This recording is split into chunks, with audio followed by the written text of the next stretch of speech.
Hello, everyone. We are back with a new story that you definitely don't want to miss. Let's go. Morning light filtered lazily through the thin curtains, casting a soft golden glow across the kitchen. Ingredients were laid out neatly on the marble countertop, polished to a mirror shine. An avocado, fresh eggs, a bunch of cilantro, a bowl of bright cherry tomatoes. It all looked like it had stepped off the cover of a food magazine. A camera mounted on a tripod flashed a red light, capturing Claire Winston's every move. She smiled into the lens, wearing a perfectly pressed pastel linen dress with the kind of impeccable confidence that had made her an Instagram star. Her blog, Happiness in the Details, had nearly 500,000 followers, and each morning began with a ritual. Perfect shot, perfect life, perfect Claire. Good morning, my sunshines. Her voice rang like a bell as she sliced avocado into thin slices, laying them out in a fan shape on a wooden board. Today, we are preparing a breakfast that will charge you with energy for the whole day. Nothing complicated, but so cozy, right? It's all about the love we put into the food. She looked at the camera, tilting her head slightly so that the light highlighted her cheekbones. Her followers adored her for her sincerity, her warm smile, and the inspiration she generously gave away in every post. Claire, you are so real, they wrote in the comments. How do you manage to do it all? A mother of three, and so perfect. Claire knew how to fuel their delight. A couple of hashtags, a few emojis, and thousands of likes were pouring out like confetti. But off camera, beyond this carefully constructed world, the reality was different. The reality didn't smell like freshly brewed coffee and vanilla candles, but of tension that hung in the air like storm clouds. The reality was in the cold looks, the sharp words Claire threw the moment the camera turned off.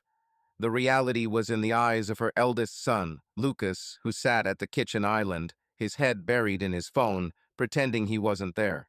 Lucas, put that damn phone away. Claire's voice, sweet as honey a second ago, was sharp as a blade.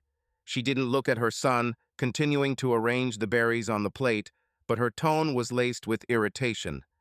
How many times have I told you that you have to be on camera during the shoot? This is a family blog, Lucas. Family. Lucas, a 15-year-old boy with dark, slightly long hair falling into his eyes, did not look up. His fingers hovered over the screen, but he did not put the phone away.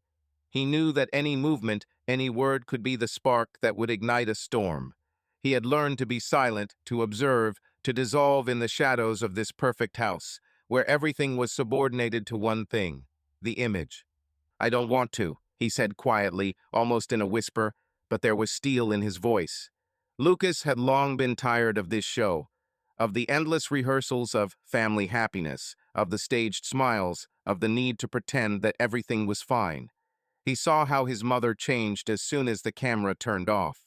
He saw how she yelled at his father, how she humiliated the younger ones, 10-year-old Emma and 7-year-old Noah, if they did not fit into her script. Lucas saw everything, but he said nothing, because there was no point in talking. Claire turned sharply, her blue eyes narrowing. She set the knife down on the countertop with a sound that made Lucas flinch. What did you say? Her voice was low, menacing.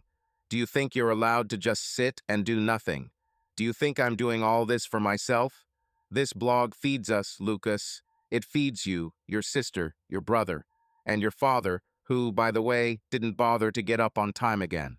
Lucas pressed his lips together. He could tell that his father. He bit back the words. Why? To hear another, don't you dare make excuses for him? To see Claire's fists clenched in anger again? He looked down. What? Claire interrupted, her tone sharpening. Are you serious? Lucas, I'm not kidding. If you don't get up right now and start helping, I'm... She didn't finish, but the threat hung in the air, heavy as lead. Lucas slowly raised his head, his dark eyes meeting hers. There was no fear in them, only weariness and something else, a cold, maturing resistance. He stood up silently, walked to the counter, and picked up the bowl of berries, beginning to arrange them on the plate as she wanted. But his movements were mechanical, devoid of soul. He was not doing this for her, but to avoid another argument that would end in his defeat anyway. Claire returned to the camera, her face perfectly calm again, as if the scene with Lucas had never happened. She turned on the recorder and spoke confidently, softly, with a slight smile, the one that got likes and comments. "Oh, my sunshine, let's show how much we love each other." Her voice became soft again, almost gentle. She turned on the camera, and the kitchen instantly transformed into a scene from her ideal world. Lucas knew this trick. He had seen how his mother masterfully switched between two versions of herself, the one that lived for subscribers and the one that remained behind the scenes. He hated both, but the second one most of all. The Winston's house was the epitome of the American dream, spacious, with white walls and large windows overlooking a manicured lawn. The living room had a fireplace surrounded by natural stone, above which hung a huge photograph of the family. Claire, her husband David, Lucas, Emma, and Noah, all wearing identical beige sweaters with perfect smiles. The photo had been taken 2 years ago for a Christmas card that Claire sent to her sponsors and most loyal subscribers. Lucas hated the photo. It was a lie, like everything else in their lives. David, the father of the family, appeared in the kitchen as the shooting was drawing to a close. His shirt was wrinkled, and the dark circles under his eyes betrayed a sleepless night spent working. He was an engineer at a construction company, but his salary was barely enough to cover the mortgages for the house, the car, and the perfect life that Claire demanded. She reminded him of this more than once, and each time her words sounded like an accusation. "David, you're late," Claire said, not looking away from the camera. "We're almost done. You could at least shave." David mumbled something unintelligible as he poured himself coffee. His movements were slow, almost sluggish. Lucas noticed how his father avoided looking at his mother, as if her presence drained him. David had once been the loudest laughter in the room, but now his laughter was rare, and even then it seemed muffled, as if someone had turned the volume down. "I'm sorry, he began, but Claire interrupted. "Not now, David. I have a live broadcast in 10 minutes. Can you at least not disturb me?" Lucas gritted his teeth. He saw his father cringe, as if her words had physically hit him. Emma and Noah, the younger children, were sitting at the table, pretending to be busy with their own activities. Emma doodling in a notebook, Noah building a tower of blocks. Both were trying to keep a low profile. Lucas knew why. When Claire was in blogger mode, any careless move could set her off. "Lucas, the berries are crooked." Claire turned to her son, her voice sharp again. "Move them, and smile, for God's sake. You look like you're being forced to dig a grave." Lucas silently rearranged the berries, trying not to meet her gaze. He felt something inside him tighten, as if his soul was curling up to protect itself from her words. He had long ago learned not to argue. It was useless. Claire always won not because she was right, but because she was louder, more persistent, more ruthless. The live broadcast started at exactly 9 in the morning. Claire was beaming, telling her followers about the importance of starting the day with the right attitude. She shared a recipe, joked, and answered questions from the chat. Followers wrote, "You are so inspiring. How do you cope with 3 children? Your home is a dream." Lucas watched the screen from afar, standing in the doorway. He saw his mother laughing, her eyes sparkling, how she was turning into the Claire adored by thousands. But he knew the truth. He knew that behind that smile was the woman who last night yelled at Emma for spilling juice on the new carpet. He knew that behind that laughter was a father who was afraid to enter his own kitchen, lest he run into another reproach. When the broadcast ended, Claire turned off the camera and instantly changed. Her shoulders tensed, her smile disappeared, as if someone had wiped it off her face. She turned to David, who was still standing with his coffee mug, and her voice turned icy. "You could help at least once, you know. This isn't just my job. This is our family brand." "I try, Claire," David said quietly, but there was no strength in his voice. Lucas saw his father look down, as if apologizing for being who he was. "Trying," Claire snorted, taking the camera off the tripod. "Trying doesn't pay the bills, David. Do you know how much this house costs? Do you know how much this shoot costs? I'm pulling all the strings." Lucas felt a lump in his throat. He wanted to scream that it wasn't true, that his father worked until night so they could afford this life. But he remained silent. He always remained silent. The day continued in the same vein. Claire was preparing for her next shoot, this time a post about living room decor. She rearranged vases, adjusted pillows, and checked the lighting. Lucas watched her from afar, sitting on the couch with a book he wasn't reading. His mind was somewhere far away, in a world where he didn't have to pretend, where he could be himself. But that world seemed out of reach. Emma walked up to him, her blonde hair pulled back into a neat ponytail, just like Claire liked. She was holding her notebook, where she drew fantasy worlds, dragons, castles, heroes. Lucas knew it was her way of escaping reality. "Lucas, look," she said quietly, showing the drawing. It showed a knight fighting a huge dragon. "Is that you?" Lucas smiled, but it was a weak smile. He wanted to tell his sister that she was talented, that her worlds were better than this one. But instead, he just nodded. "That's great, Em," he said. "You're doing great." Emma smiled, but her eyes were sad. She knew the truth, too. She, too, had seen her mother change when the camera turned off. But she was too young to understand how to fight it. Lucas felt responsible for her, for Noah. He wanted to protect them, but he didn't know how. He could barely cope. By evening, the house was quiet. Claire had gone to her room to edit a video for tomorrow's post. David was in the study, staring at his laptop. Emma and Noah were playing in the living room, trying to be as quiet as possible so as not to attract attention. Lucas was sitting in the backyard, looking at the stars. The sky was clear, and he tried to remember the last time he felt free. He wondered how long he could put up with this show. He thought about his mother, who built a perfect life for others, only to ruin theirs. He thought about his father, who was once a hero in his eyes, but now seemed like a shadow of his former self. Lucas pulled out his phone and opened Instagram. He scrolled through his mother's feed. Post after post, perfect breakfasts, perfect kids, perfect lives. He knew it was a lie. But he also knew that no one outside this house would see the truth. No one would see the coldness, the aggression, the humiliation. No one would see Lucas Winston, a 15-year-old boy, sitting under the stars, dreaming of one day escaping. He closed the app and looked up at the sky. Somewhere out there, among the stars, was another life, and Lucas swore to himself that he would find it.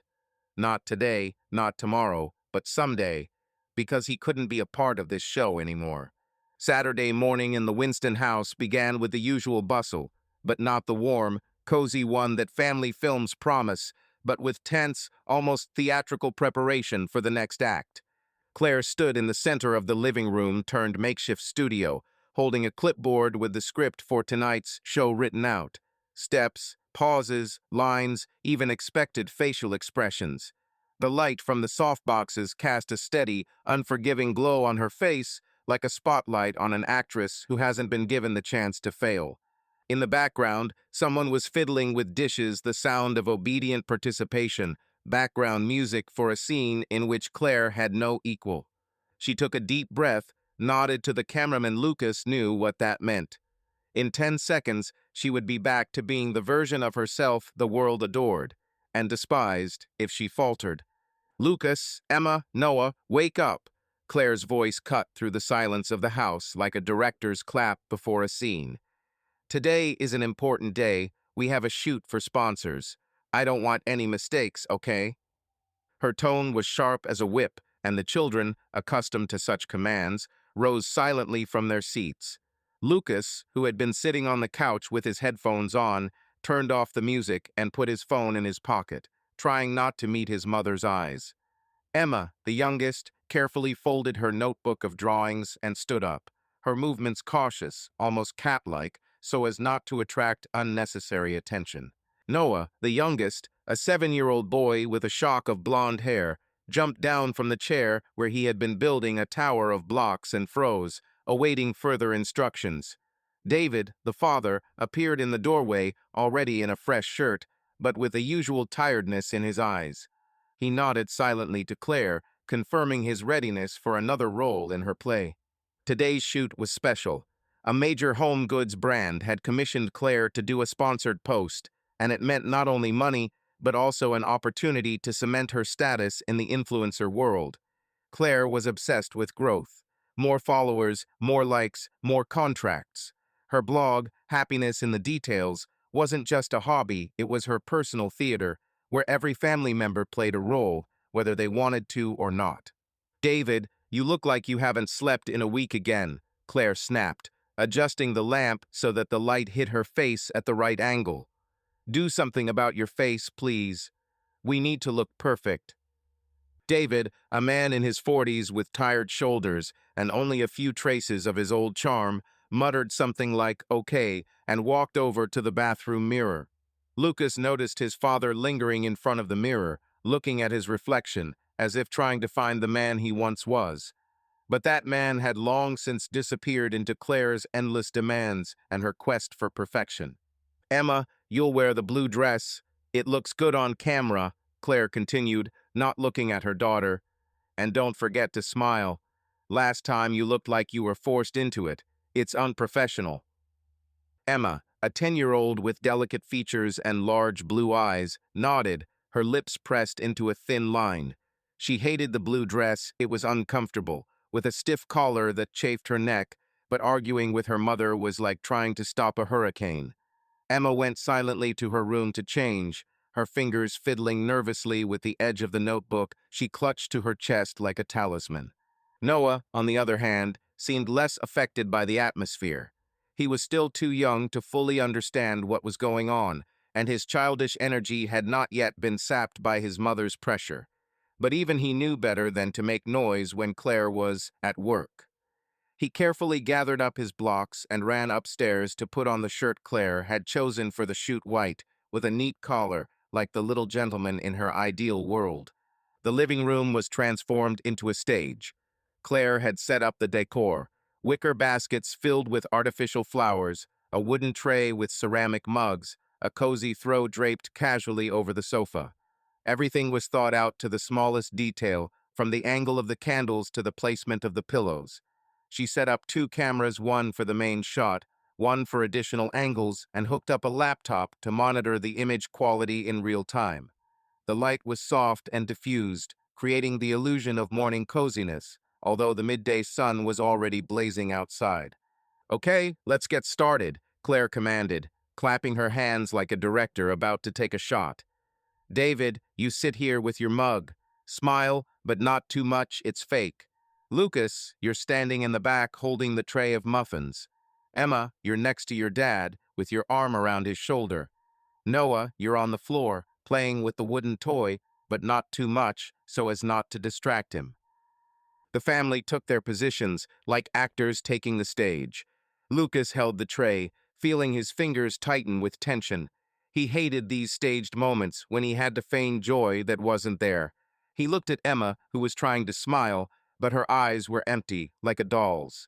Noah was fiddling with a toy, but even his movements seemed stiff, as if he were afraid to do something wrong. David sat with his mug, his smile strained, like a mask about to crack. Emma, I told you to smile, Claire barked, her voice rising to a shriek. Are you trying to ruin this? This isn't just a photo. This is our brand. Do you realize how much is at stake? Emma flinched, her lips trembling, but she forced her smile wider. Lucas felt anger boiling inside him. He wanted to throw the tray, grab his sister by the hand, and drag her out of this house where everything was controlled by the camera. But he stayed where he was, gritting his teeth. He knew that any resistance would only make things worse. Okay, let's film. Claire turned on the camera, and her voice became honeyed again, as if she had switched an internal switch. My dears, today we are sharing with you a piece of our family comfort. It is so important to spend time together, to enjoy simple moments. She spoke as if from a script, her hands moving smoothly, emphasizing each word. Live subscribers had already begun to comment. What a sweet family you are. Claire, you are so inspiring. How perfect you are. Lucas stole a glance at the screen and felt his stomach clench. These people weren't seeing the truth. They were only seeing the filter that Claire was putting on their lives. When the shoot ended, The masks began to fall. Claire turned off the camera, and her face instantly changed. The smile disappeared, replaced by an annoyed expression that Lucas knew all too well. "Emma, you were awful," she snapped, dismantling the tripod. "I only asked you to smile. Is that so hard? You looked like you hated being here." Emma lowered her head, her fingers tightening on the hem of her dress. She didn't answer, but Lucas could see her shoulders shaking. He wanted to shout, to tell his mother to be quiet, to stop pressuring her sister, but he knew that would only fan the flames. Claire didn't tolerate arguments. "And you, David," she continued, turning to her husband, "could at least pretend that you're interested. You're sitting there like a mannequin. Do you know how much I put into this? And you're not even trying." David was silent, his gaze fixed on the mug he still held. He looked like a man who had long ago accepted that his voice meant nothing. Lucas could see his father's jaw clenching, as if trying to swallow words he would never say. Noah, the only one who still retained a spark of childish innocence, tried to lighten the mood. He ran up to his mother with the wooden car he had been holding during the shoot. "Mom, look, I made it faster." His voice was full of enthusiasm, but Claire didn't even look at him. "Not now, Noah," she snapped.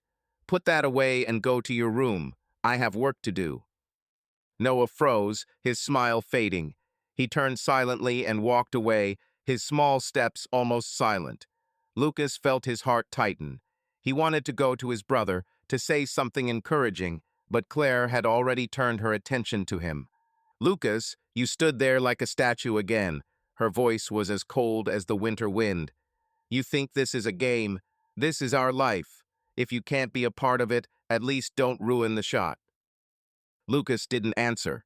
He had long ago learned to remain silent when words were useless. He simply nodded and walked into the backyard, where he could breathe without cameras, without scripts, without his mother's voice cutting him like a knife. Evening fell upon the Winston house like a heavy blanket. Claire was locked in her office, editing a video, her fingers tapping maniacally on the keyboard, as if trying to drown out her own thoughts. David went into his office, staring at his laptop, pretending to work, although Lucas knew his father was just hiding. Emma sat in her room, drawing something small and bright on the edge of her notebook, as if she were trying to create a world she could breathe in. Noah was already asleep, hugging his teddy bear, and Lucas sat on the porch, looking at the stars. The night seemed more honest than the day. There were no decorations, no spotlights, and no fake smiles. He thought about how much longer he could play this show, about how much longer he could endure, pretending that everything was fine with them. He thought about escaping. Not a loud one with slamming doors and screaming, but a quiet one, a real one. He would simply disappear, dissolve somewhere beyond the horizon, where his mother could not command his silence. Claire didn't notice how her words hurt her children, how her contempt destroyed her husband. She saw only her perfect world, created for the camera, and Lucas knew that this world was as fragile as a house of cards. One day it would collapse. He only hoped that he would be strong enough to survive it. The silence in the Winston house was deceptive, like the calm before a storm. Sunday morning, usually bustling with activity for yet another shoot, was subdued, almost ominous. Claire sat at the kitchen table, her face glued to her phone, her fingers nervously flicking across the screen, her face, usually bright for her followers, tense as a taut string. Lucas, sitting in the corner with a cup of cold coffee, watched her through half-closed eyes. He sensed that something had changed, although he couldn't yet put his finger on what. The air in the house was thick with anticipation, as if everyone was waiting for the glass wall behind, which Claire hid their lives to give the first crack. It all started with an innocent comment under Claire's latest post. She posted a video of the family supposedly having a perfect day outdoors, a picnic on a green lawn, children playing with a kite, David laughing at some joke. As usual, her followers flooded the post with enthusiastic comments. "Claire, you're just a magician. What harmony you have. Where is this place? I want to go there." But among the usual stream of likes and hearts, there was one comment that Claire didn't even notice at first. It was written by a user with the nickname @TruthSeeker23. I wonder how you managed to go on a picnic in Montana if it was raining in the stories yesterday and the geolocation showed your city. Lucas, who sometimes secretly looked at the comments under his mother's posts, noticed the question that night. He didn't say anything, but something about the short message caught his attention. The follower was right. There was no picnic. The video had been shot in a backyard, and Claire had added the Montana landscape with a filter and cleverly chosen angles. Lucas knew how she did it, spending hours choosing backgrounds, editing shots to create the illusion of a trip that never happened.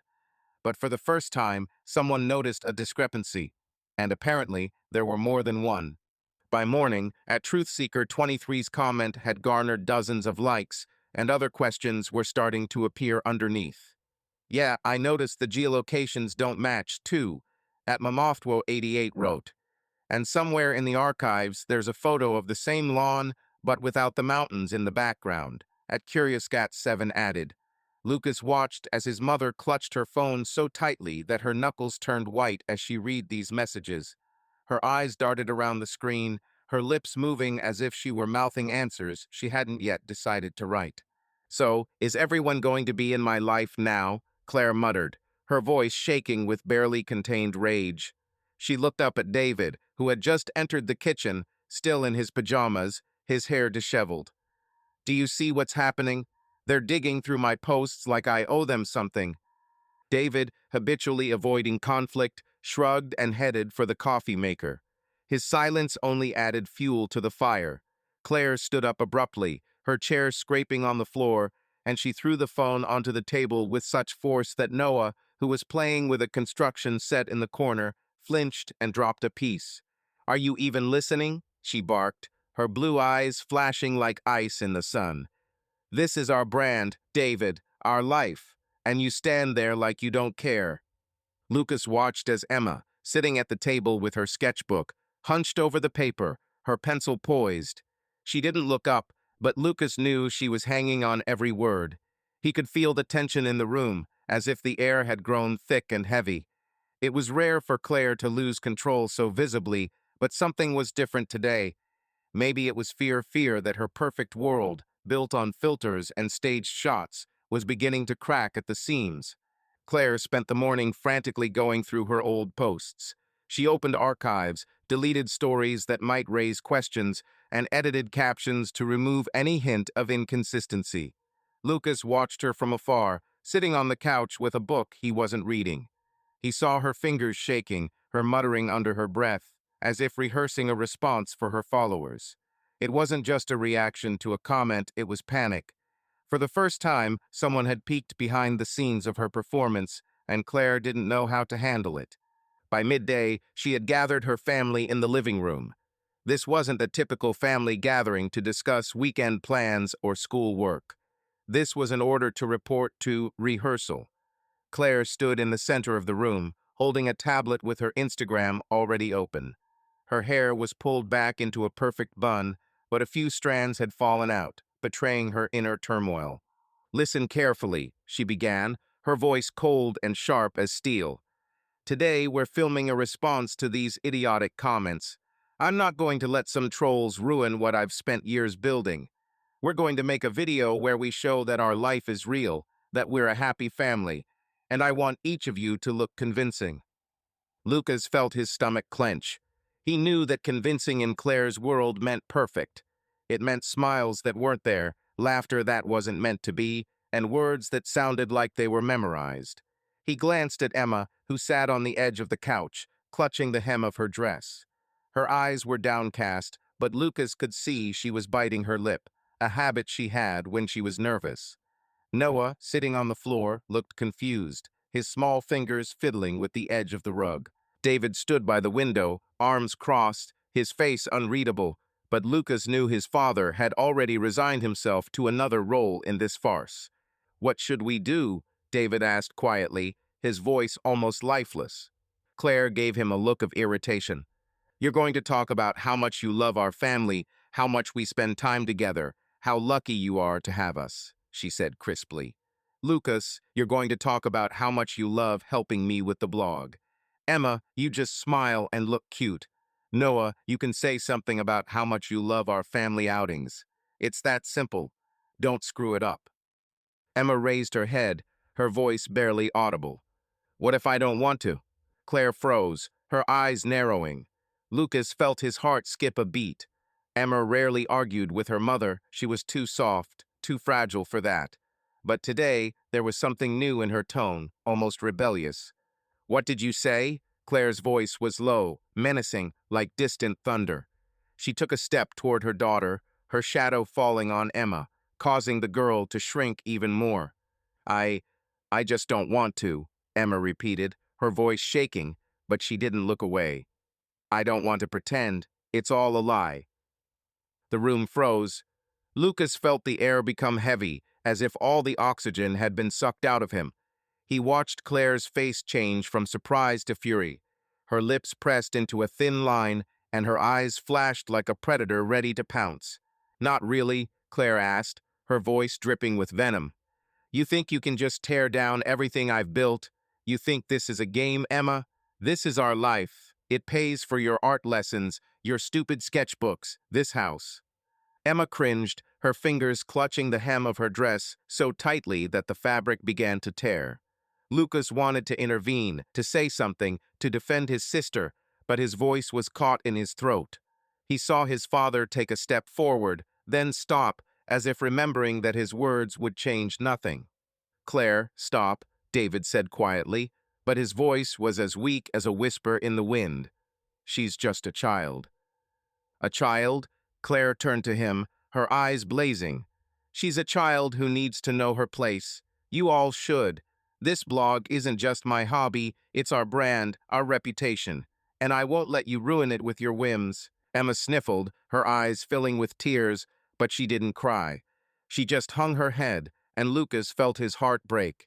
He wanted to scream, to tell his mother to stop pushing them all, but he knew it was useless. Claire was like a storm, unstoppable, destructive, and no one in this house could stand up to her. The shoot went as Claire had planned, but the atmosphere was heavy, almost suffocating. The family sat on the couch, feigning happiness that wasn't there. Lucas rehearsed lines about how much he loved being part of the blog, even though every word left a bitter taste in his mouth. Emma smiled, but her smile was fragile, like glass ready to crack at the slightest touch. Noah, the only one who still retained his childlike spontaneity, chatted about outings that never happened, and his words sounded almost sincere. David spoke of his love for his family, but his voice was monotonous, as if he were reading from a sheet of paper. When the video was uploaded, Claire breathed a sigh of relief. She sat at her laptop, checking the comments that began pouring in almost immediately. Most were the usual. What a sweet family you are. Claire, you are an inspiration. Ignore the haters. But at Truth Seeker 23 popped up again. I wonder if this video was filmed in the backyard too. The geolocation is off again. And why do the kids look so stressed? Lucas, standing behind his mother, saw her face turn pale. She began typing a reply, her fingers pounding the keyboard so hard it seemed she wanted to punch through her. Thank you for your interest, but our family lives are real life, full of love and happiness. Please respect our privacy, she wrote, but Lucas knew that wouldn't stop the questions. People were starting to notice the cracks in her perfect facade, and that was what scared her the most.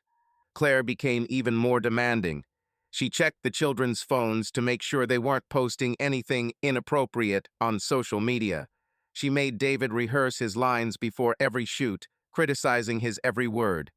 Emma, who was already withdrawn, became even quieter, her drawings becoming darker dragons no longer fought knights, but shadows that resembled a woman's figure with sharp features. Lucas could feel the pressure mounting. He watched his mother become increasingly paranoid, checking every corner of the house before filming to make sure nothing would be captured on camera that might give away the truth. He watched her yell at Emma for the slightest mistake, belittle his father for being useless. And he knew this was just the beginning. The cracks in the glass wall were growing wider, and Lucas knew it was going to come crashing down. He just hoped that he, Emma, and Noah would make it out of the rubble. Evening had fallen on the suburb where the Winstons' house stood, casting a soft twilight over the perfectly manicured lawns and snow-white facades. Inside the house, the usual silence reigned, but it was not peaceful, but tense, like a taut string, ready to snap at the slightest touch. Claire had locked herself in her office, her silhouette flickering behind the frosted glass of the door as she edited another video for her blog. David was sitting in the living room, staring at the TV, where some sports match was on, but his gaze was empty, as if he were looking through the screen. Emma and Noah had long since gone to bed, their rooms on the second floor the only refuge from their mother's control. And Lucas, the eldest son, 15, was sitting in his room, bent over his laptop, his fingers quietly tapping on the keyboard, creating something that could change everything. Lucas had long felt that the truth he carried inside him like a heavy burden demanded to be released. He was tired of the lies, the staged smiles, the endless spectacle that Claire called their life. He had seen his mother destroy the family, her words cut Emma, her coldness turned his father into a shadow of himself. He had seen Noah, too young to understand the depth of what was happening, begin to fear his own mother. And Lucas knew that he could no longer remain silent. But it was impossible to confront Claire openly. She was too strong, too powerful, too obsessed with her ideal image. So he chose another path, anonymous, but powerful. It all started a week ago when Lucas created a blog called Glossy Kid. He registered an account on a platform that allowed him to post anonymously, using the pseudonym Shadowlands. Lucas chose this name for a reason. He felt like a shadow in his mother's world, a lens that no one looked through, but which saw everything. His first post was short, almost tentative, but it already conveyed the bitterness he had been holding back for so long. Have you ever wondered what's behind the perfect Instagram photos, behind the smiles, the beautiful houses, the happy families? I'm a child of glossy magazines. I live in a world where everything is subordinated to the camera, but behind the scenes screams, humiliation, lies. This is my diary. This is my truth. Lucas didn't expect the post to get more than a few views. He wrote it to get his emotions out, to be honest somewhere. But to his surprise, the first comments appeared under the post within a few hours. "This is so familiar," wrote someone under the handle at Broken Frame. "I grew up in a family like this too," added at Silent Echo. Lucas read these messages, and his heart beat faster. He was not alone. There were others who understood, who felt the same pain. From that day on, he began to publish more. At first, they were short texts, reflections on what it was like to live in a house where everything was subordinated to image. He described how his mother forced the family to rehearse scenes for filming, how she yelled at her sister for the slightest mistake, how his father silently swallowed her reproaches. Lucas was careful. He did not mention names, did not provide specific details that could give away his identity, but he wrote with such sincerity that his words resonated with those who knew what it was like to live behind the facade. A few days later, Lucas decided to take the next step. He started collecting evidence. In his room, under his bed, in an old shoebox, lay his secret arsenal, an old smartphone he found in the closet, and a couple of audio recordings he had made in secret. The first time he had accidentally played the recording, when Claire was yelling at Emma for spilling juice on the new carpet. Lucas had simply wanted to check if the microphone on the old phone worked, but what he had recorded was more powerful than he had expected. Claire's voice, sharp and venomous, sounded like a weapon. "You can't do anything right, Emma. It was a new carpet. Do you realize how much it cost? What do you even think you're doing?" Lucas listened to the recording, his hands shaking. He knew it wasn't just a fight, it was a piece of truth no one outside their home had seen. He uploaded the audio to his blog, trimming it so his mother's voice was unmistakable, but leaving the essence. He wrote underneath the recording, "This is what happens when the camera turns off. This is the voice you never hear in stories. This is what a child feels when they are forced to smile for a picture." The post with the audio went viral.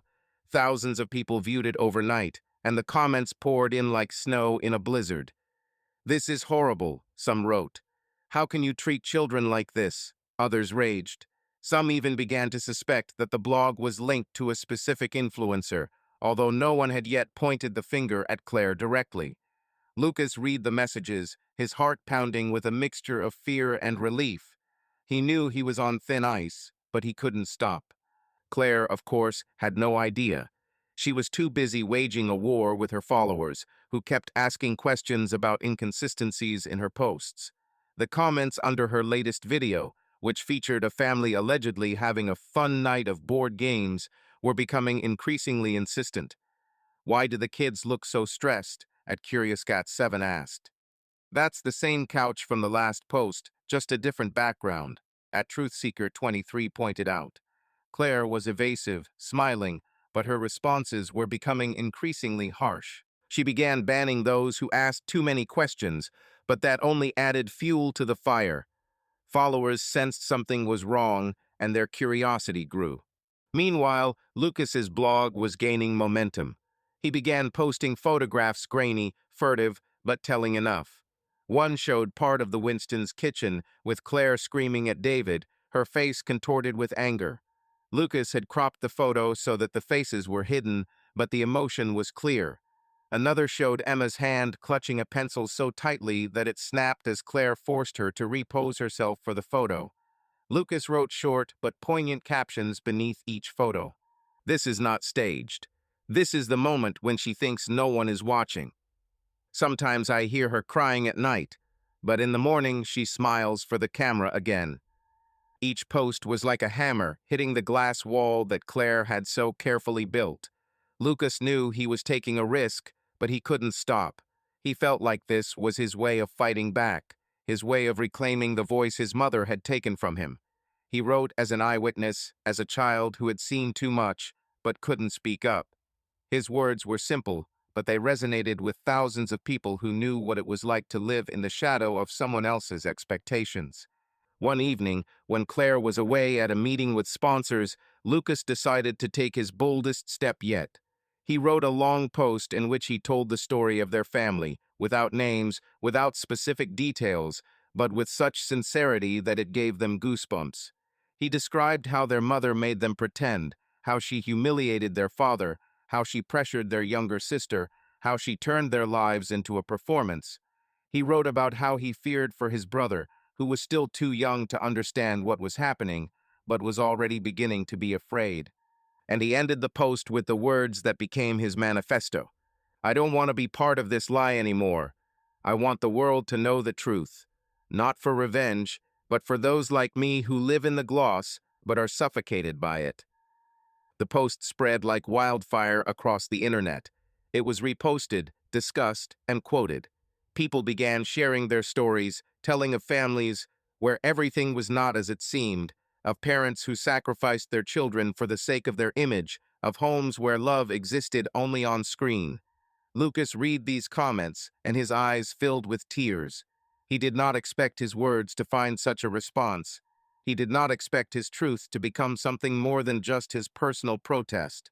But with popularity came danger. Claire began to notice her followers fading. Some would message her directly, "Have you seen the Shadowlands blog? Is this about you?" She brushed it off, calling it stupid rumors, but Lucas could see her confidence fading. She became even more demanding, even more abrupt. She checked their phones, monitored their every move, made them rehearse scenes over and over until they were perfect. Emma barely spoke, her drawings became darker, and Noah began to stutter when his mother raised her voice. David was silent as always, but Lucas could see his hands shaking as he poured himself coffee. One night, while the house was asleep, Lucas sat in his room, checking the blog's statistics. Tens of thousands of people were reading his posts, and some were beginning to suspect that the glossy kid was connected to Claire Winston. Lucas knew it was only a matter of time before someone put two and two together. He knew that if his mother found out it was him, the consequences would be catastrophic. But he couldn't stop. He felt like this was his only way to fight, his only chance to free his family from the yoke of her lies. He opened his laptop and began writing a new post. His fingers were shaking, but the words flowed like a river breaking through a dam. "Today I saw my sister cry because she was forced to smile for the camera. I saw my father remain silent when he was humiliated. I saw my little brother afraid to say an extra word. This is not life. This is a prison where everything is subordinated to likes and views. I don't know how much longer I can endure this, but I know that the truth is stronger than lies, and I will speak as long as I am heard. Lucas hit publish and closed his laptop. He knew this post could be the last straw. He knew the glass wall Claire kept their life behind was about to shatter, and he was ready for it. Because the truth he carried was his weapon, his salvation, his hope for freedom. The darkness outside the Winstons' house seemed thicker than usual, as if the night had thickened not only over the suburbs, but inside their walls as well. Lucas lay on his bed, staring at the ceiling, where the streetlight's shadows drew strange patterns. His laptop, hidden under his pillow, was still warm from the last post he'd published on his anonymous blog, Glossy Kid. The post, full of bitter truths about life behind the facade of a perfect family, had spread across the internet like sparks on dry grass, and now Lucas felt his heart squeeze with a mixture of pride and horror. He knew his words were resonating with thousands of people, but with every new comment, with every new share, the threat of exposure grew. Claire, his mother, was on edge, and Lucas felt like the storm he'd caused was about to crash into their home. The morning began with a familiar ritual. Claire, dressed immaculately in a pastel tracksuit, preparing content for her blog, Happiness in the Details. She was setting up props for the shoot on the kitchen counter, glass jars of homemade yogurt, wooden spoons, sprigs of mint, but her movements were jerky, almost jerky. Lucas, sitting at the bar with a textbook, noticed how her gaze kept darting to her phone. She checked Instagram, Twitter, even obscure forums where her followers discussed her posts. Her fingers shook as she scrolled through the comments, and Lucas could see her face, usually beaming for the camera, growing increasingly tense. "This is too much," Claire muttered, her voice low, almost animalistic. She looked up at David, who had just entered the kitchen, holding a mug of half-finished coffee. "Have you seen what they're writing? They're calling me a liar. They're digging through my posts like I'm a criminal. Someone's leaking information, David. Someone from the inside." David, a man with tired eyes and hunched shoulders, froze. His face, usually emotionless, flickered for a moment as if he wanted to say something, but then changed his mind. Lucas knew that his father had long ago learned to avoid confrontation with Claire. It was his way of surviving. But today there was something new in his gaze, something like determination. "Claire, maybe it's just trolls," he said quietly, setting his mug down on the table. "People are always looking for something to find fault with. Don't pay attention to it. Ignore it." Claire turned on him sharply, her blue eyes flashing like blades. "Are you serious? These aren't just trolls, David. Someone knows too much. Someone saw us filming how we live. This isn't an accident." Lucas felt his heart skip a beat. He looked down at his textbook, pretending to read, but his mind was elsewhere. He knew Claire was right. Someone did know too much, and that someone was him. His blog, which had started as an outlet for his pain, was now a ticking time bomb. Every post, every audio recording, every secret photo was bringing the moment closer when Claire would put two and two together. And Lucas dreaded that moment more than anything. Claire became a hunter. Not a mother, not a blogger with a perfect smile, but something sharp, wary, predatory. She began checking everything: her children's phones, the browser history on the family laptop, old correspondence, even the list of deleted messages. She interrogated Emma and Noah not as children, but as possible leakers. "You didn't tell anyone about the house? Not a word? Not a single detail?" Emma, a small, wide-eyed 10-year-old, just shook her head. Her fingers fiddled with the hem of her stretched-out sweater, and there was something painfully adult about the movement, as if she were trying to erase herself, to become invisible. Noah, too young to understand what was being said, simply remained silent. He looked at his mother as if she were a stranger wearing her face. Lucas kept to the shadows. He could feel Claire's eyes searching for the culprit, and every time her gaze fell on him, an icy fear flared in his chest. She didn't know, not yet, but he could see how close she was getting, how her paranoia was growing, like cracks in glass, invisible at first, but ready to shatter at any moment. The house, already strained to its limits, became a battlefield. Every step was a minefield, and every night Lucas fell asleep with one thought. Tomorrow, maybe she would find out. "Lucas, you're sitting in your room like a hermit again," Claire snapped, barging into his room without knocking. She was holding her phone, her face red with anger. "What do you do there all day? Who are you texting?"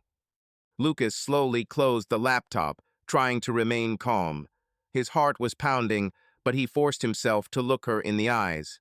"Just doing my homework," he replied, trying to keep his voice even. Claire narrowed her eyes, her gaze like an X-ray trying to penetrate his thoughts. "You're hiding something," she said, her voice quiet but menacing. "I can feel it. If I find out you're involved with this internet nonsense, you'll wish you were never born." She turned and walked out, slamming the door. Lucas exhaled, his hands shaking. He knew she hadn't found anything concrete yet, but her intuition was frighteningly accurate. He should have been more careful. But he couldn't stop now. His blog had become his voice, his weapon, his way of surviving in this house. By evening, the tension had reached its peak. Claire had gathered the family in the living room, her face pale but her eyes manic. She was holding a tablet on which a website was opened where people were discussing her blog. Lucas immediately recognized the page. It was a forum where the glossy kid was actively discussed. His posts were quoted, analyzed, and more people began to suspect that they were talking about Claire Winston. "This is treason," Claire began, her voice shaking with rage. "Someone among you is leaking information to these rats. I want to know who." Emma, who was sitting on the couch, cringed, her eyes filling with tears. Noah, not understanding what was happening, pressed himself against his father. David, who was usually silent, this time could not stand it. "Claire, stop," he said, his voice unexpectedly firm. "You can't blame the kids. They didn't do anything. It's just the internet. They'll always find something to complain about." Claire turned to face him, her face contorted with anger. "You dare tell me what to do?" she hissed. "You, who do nothing to help. Do you think I don't see the way you look at me? You hate me, David. You hate our lives." "It's not like that," David said quietly, but his voice shook. "I just want us to be a family. A real family, not this." "This," Claire stepped toward him, her eyes sparkling. "You call our life this? This blog pays for everything we have.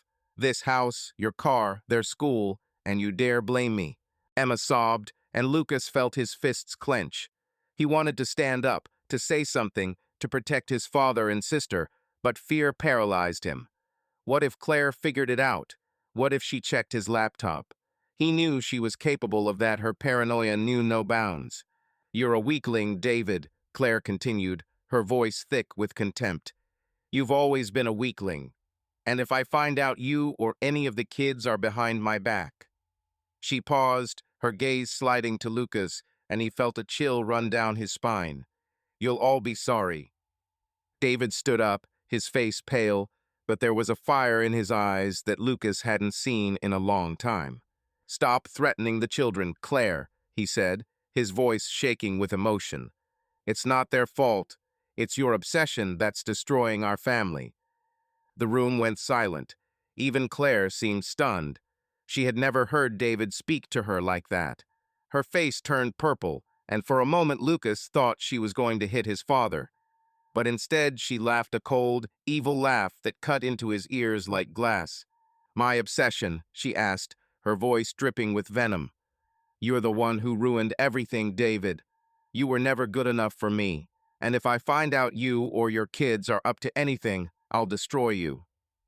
Emma burst into tears, and Lucas couldn't take it anymore. He jumped up from the couch, his heart pounding so hard it felt like it was going to burst out of his chest. "Enough!" he shouted, his voice shaking, but he couldn't keep quiet any longer.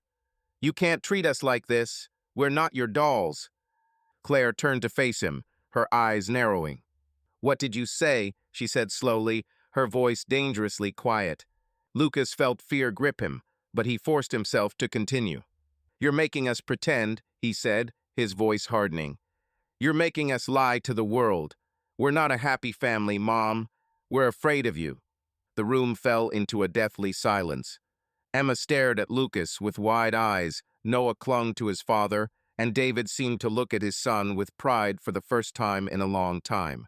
Claire, however, did not move. Her face was unreadable, but Lucas saw her hands curl into fists. "You," she began, but then stopped, her gaze becoming so cold that Lucas felt his blood run cold. "You dare talk to me like that, after everything I've done for you?"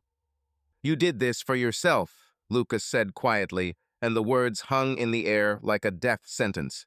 Claire took a step toward him, but David stood between them, his face hard as stone. "That's enough, Claire," he said. "Leave him alone." Claire looked at her husband, her eyes full of hatred. "You're no one to tell me what to do," she hissed. "You're all ungrateful. And if I find out who's behind this blog, I swear you'll all be sorry." She turned and walked into her office, slamming the door so hard that the glass shook. Lucas stood there, breathing heavily, his body shaking with adrenaline. He knew he had crossed a line. He knew Claire would now be looking for the culprit with redoubled intensity, and he knew she would never forgive him if she knew the truth. That night, Lucas couldn't sleep. He lay in the dark, staring at the flickering screen of his phone. His blog, Glossy Kid, continued to gain popularity, but with each new comment, his fear grew. People began to suspect that he was writing about Claire Winston, and some even tried to figure out his identity. Lucas knew his anonymity was hanging by a thread, but he couldn't stop. His posts were the only thing that gave him a sense of control, a sense of freedom. But now he was faced with a moral dilemma that was tearing him apart inside. He wanted to expose his mother, wanted the world to see the real her, but he was afraid of the consequences. What would happen to Emma and Noah if the truth came out? What would happen to his father, who was already broken? And what would happen to him if Claire found out it was him? Lucas imagined her anger, her revenge, and his body shook with horror. But even more, he was afraid that if he stopped, their family would be trapped in this lie forever. He opened his laptop and began writing a new post. His fingers shook, but he couldn't stop. He wrote about the fight they had today, about how their mother had threatened them, about how their father had tried to protect them for the first time. He wrote about the fear that lived in their home and about the hope that still smoldered in his heart. When he finished, he added, I'm afraid she'll find out. I'm afraid it will destroy my family, but I can't keep quiet. The truth is all I have left." Lucas hit publish and closed his laptop. He knew this post could be the final nail in the coffin of his anonymity, but he also knew that the truth was stronger than fear, and he was willing to pay the price for it. The morning sun shining through the blinds felt cold, almost metallic, to Lucas, as if it foreshadowed something irreversible. He sat on the edge of his bed, clutching his phone, its screen flashing with notifications. His anonymous blog, Glossy Kid, was no longer just his personal refuge, a place where he poured out his pain and truth. Everything had changed overnight. His last post, the one where he described an argument with his mother, her threats, and the fear that paralyzed their family, had gone viral. It was shared by thousands of people, discussed on forums, and, most frighteningly, the media began to write about it. Lucas felt his heart pounding in his throat as he scrolled through the headlines on news sites. The Dark Side of the Perfect Family, a blog exposing the life of an influencer. Who is behind the Glossy Kid? Instagram scandal, fact or fake. He knew it was just the beginning, but he could no longer stop the storm he himself had caused. Downstairs in the kitchen, Claire was in the eye of her own hurricane. She stood at the marble counter, her phone in front of her, the screen filled with messages from sponsors. Lucas, who had gone downstairs to get some water, noticed that her face, usually flawless even without makeup, was contorted with a mixture of rage and panic. She didn't notice him, her attention riveted on the screen where notifications were streaming in one after another. Lucas stood in the doorway, trying not to attract attention, but his ears caught snatches of her conversation on the phone. "This is nonsense, Linda," Claire screamed, her voice shaking with anger. "Some anonymous blogger, some child, is trying to ruin my reputation. You can't just cancel a contract because of rumors. Lucas knew what she was talking about. One of her biggest sponsors, a home goods brand, had sent an email hinting that, in light of recent events, they were reconsidering their partnership. Another, a children's clothing brand, had flatly stated that they did not want to be associated with potential scandal.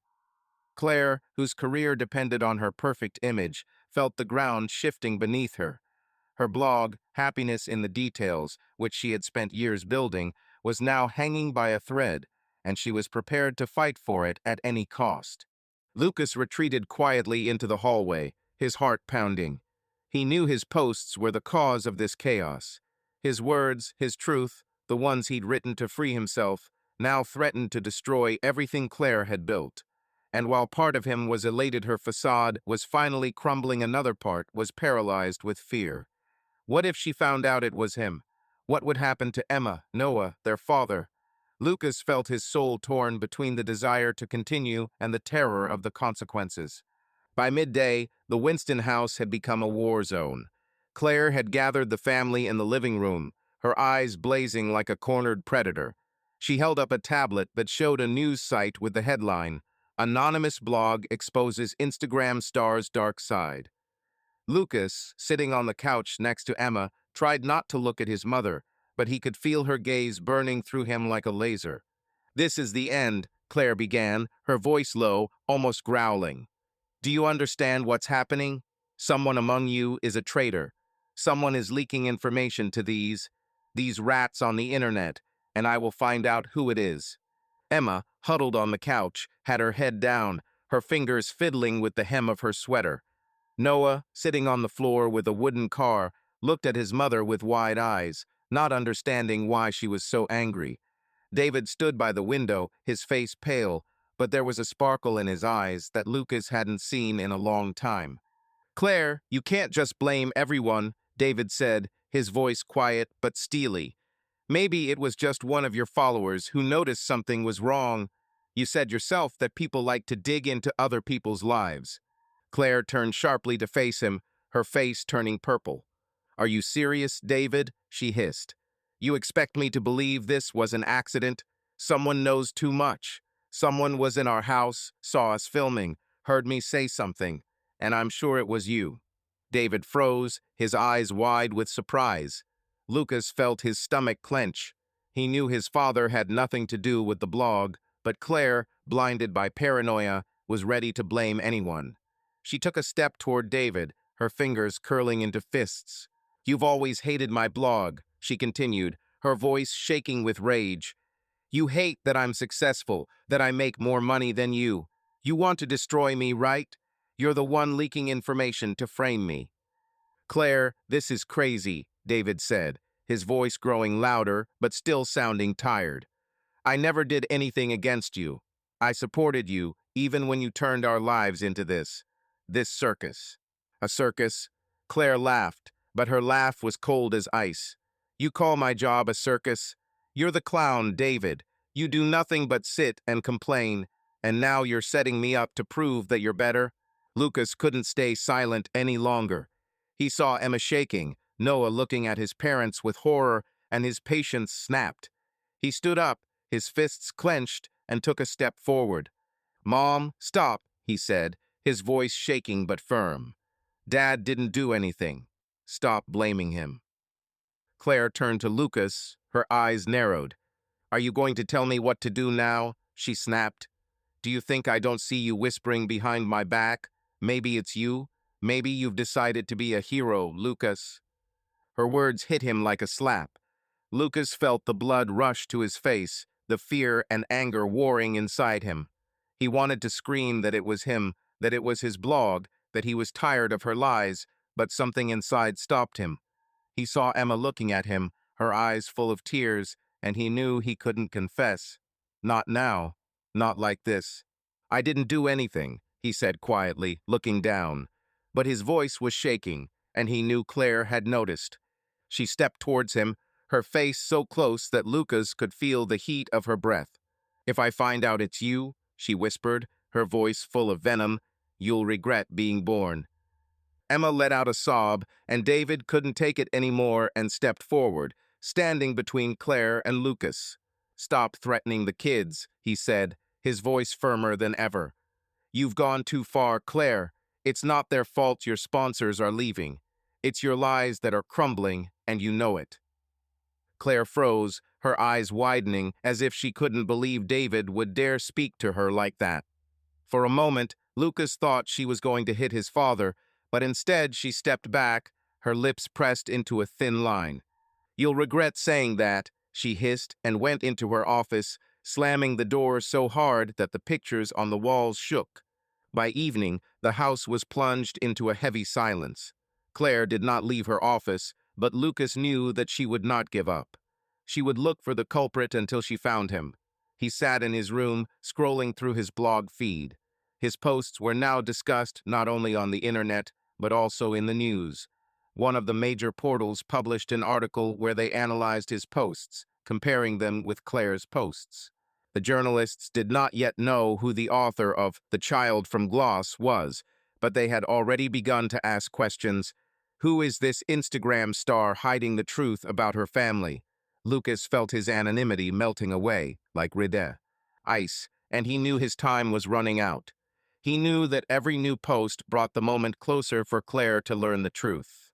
But he also knew that his truth had already changed everything. Sponsors were leaving, subscribers were asking questions, and the facade Claire had so carefully constructed was beginning to crumble. Lucas felt like both a hero and a criminal, and the duality was tearing him apart. He wanted to save his family, but he was afraid that his actions would destroy them. And yet, he couldn't stop.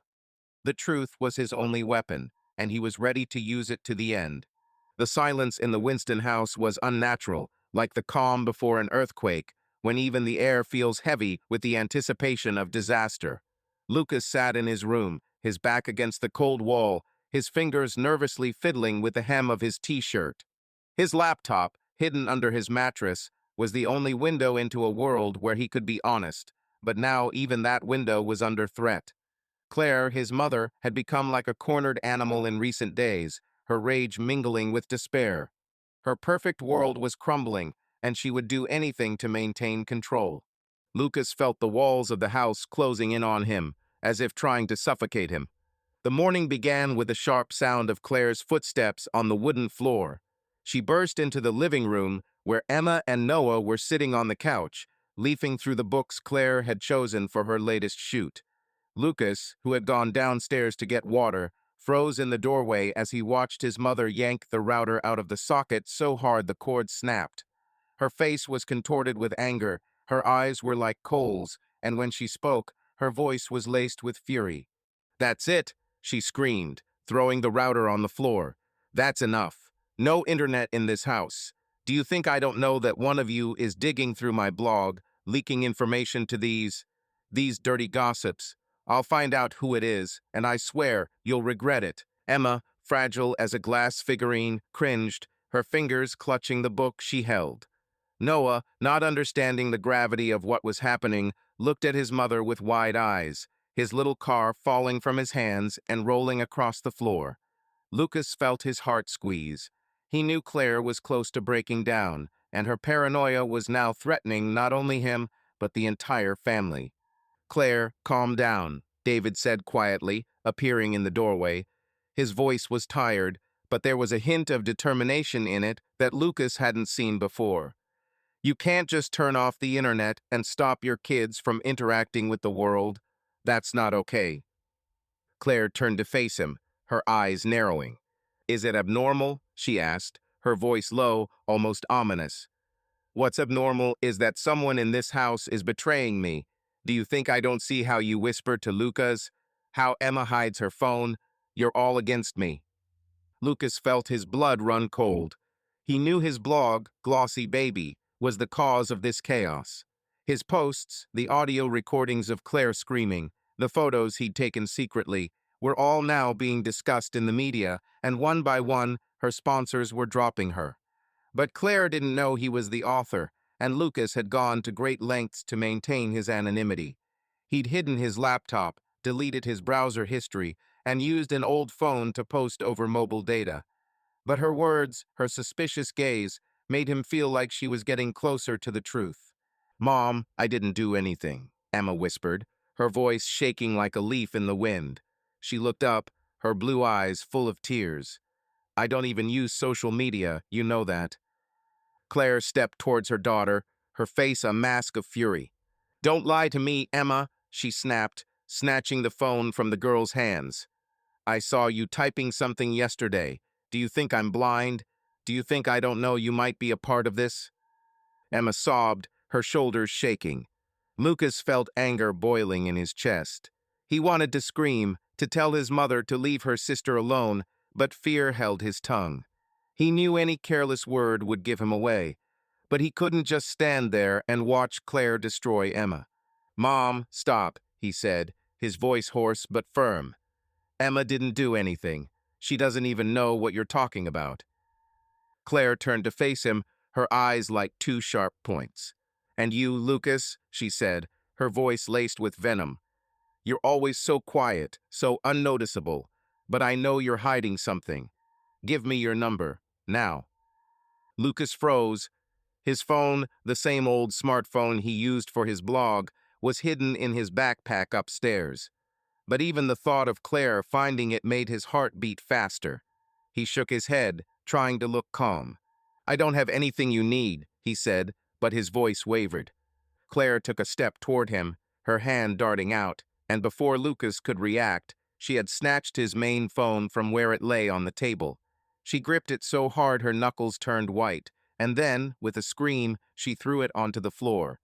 The screen cracked, shards of glass scattering across the wooden floor like stars in the night sky.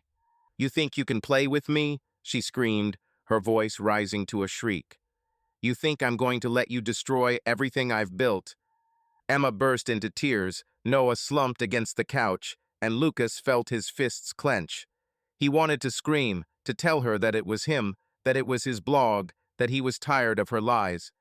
But he saw Emma shaking, Noah looking at his mother in horror, and he knew he couldn't confess. Not now. Not like this. David, who had been silent until now, stepped forward. His face was pale, but there was a fire in his eyes that Lucas had not seen in years. "Claire, stop," he said, his voice as hard as granite. "You've gone too far. You're scaring the kids. It's not their fault your career is falling apart."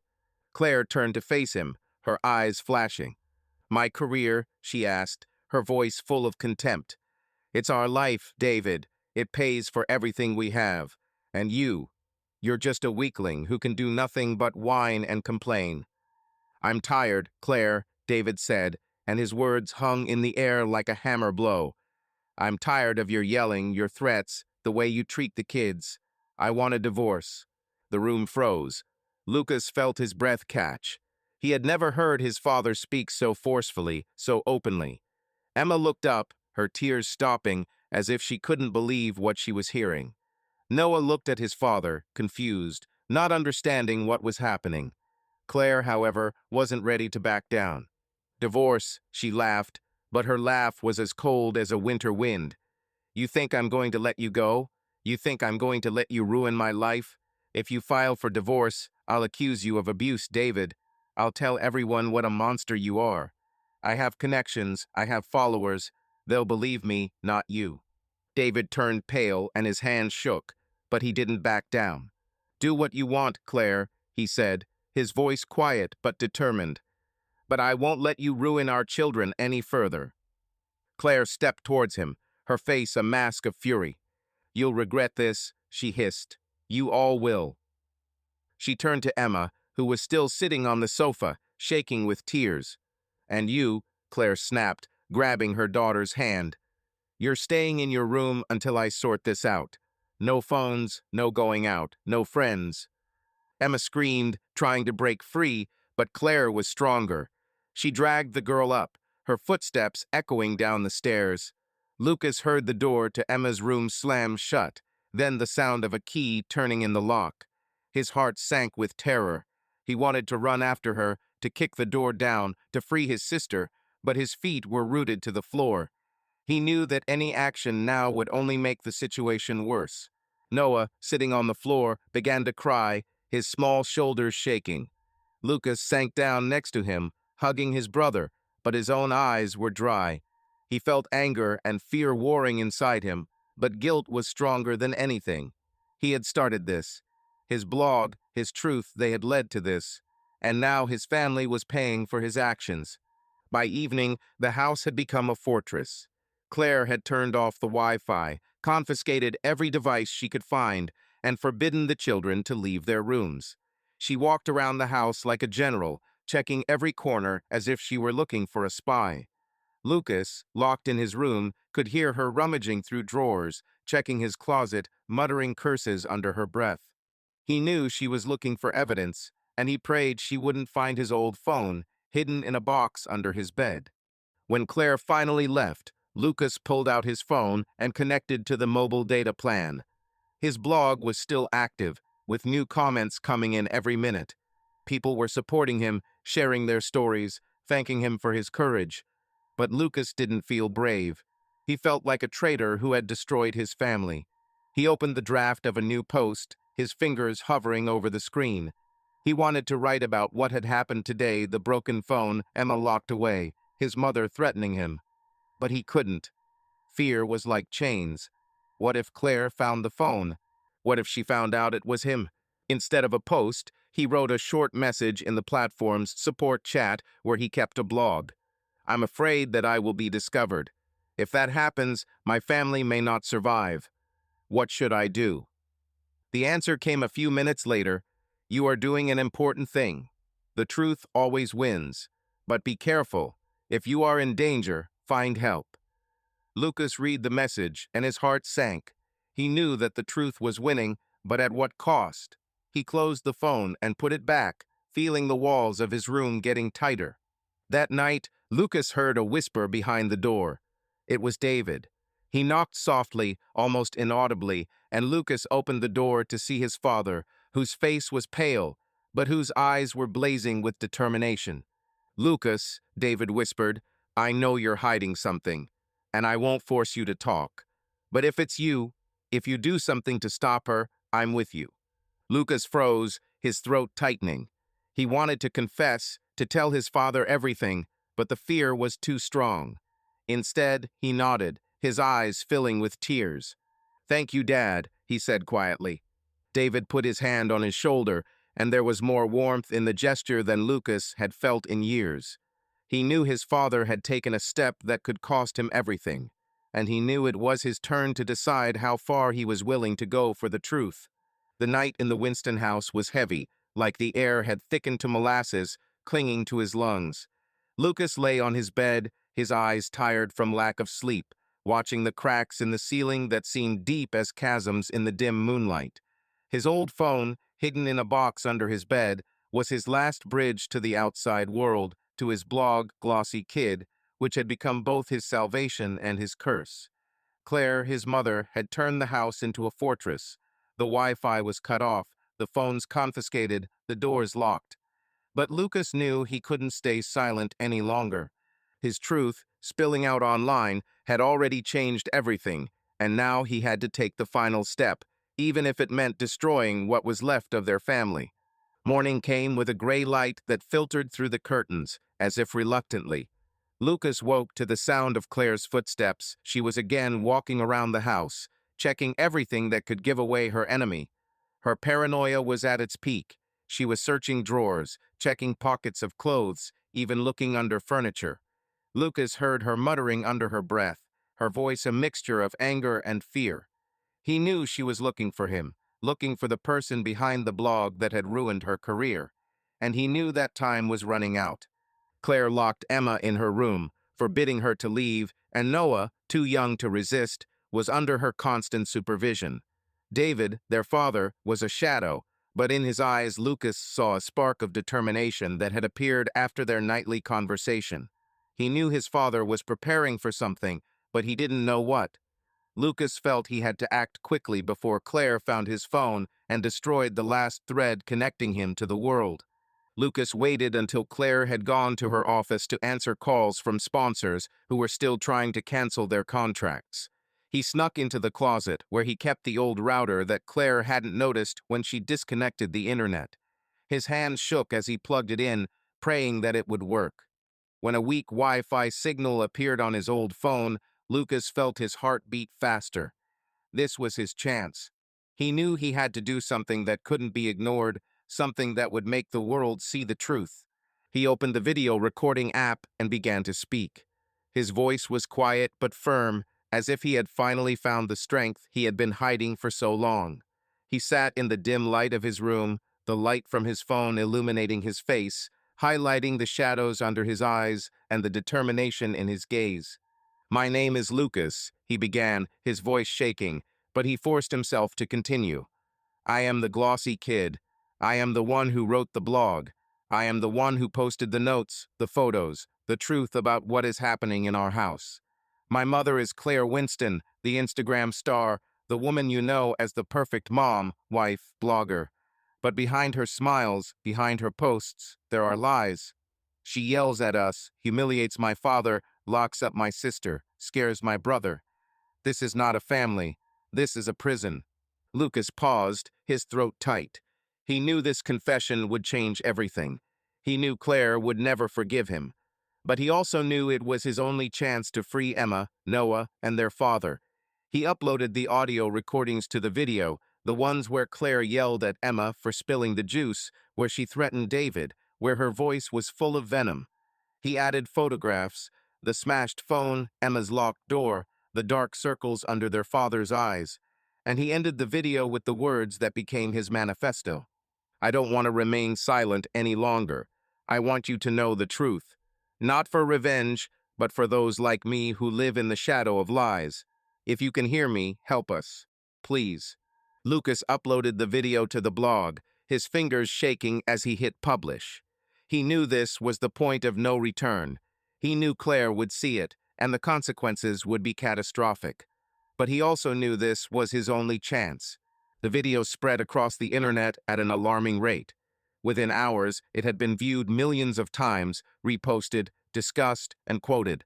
News outlets picked up the story, with headlines screaming, "Instagram star's son exposes her in shocking video.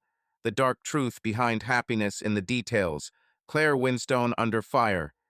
The comments under the video were full of support. "Lucas, you are brave.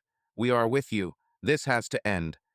But there were also those who defended Claire, calling the video fake and Lucas an ungrateful child.